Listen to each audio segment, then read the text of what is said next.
Ah, oi, eu sou o Lucas. Você assiste Naruto? Não? Então muda de canal.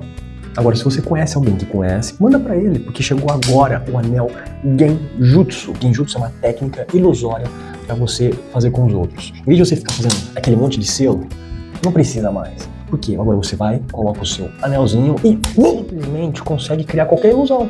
Por exemplo, eu tô aqui falando com você e pedindo um pouco. Então isso é excelente pra quando você tá no seu trabalho, a pessoa tá te enchendo o saco, fala. Se você tem TDAH, isso é maravilhoso. Ele vai atuar na visão, na audição, no tato, nas emoções da outra pessoa e até na percepção do tempo.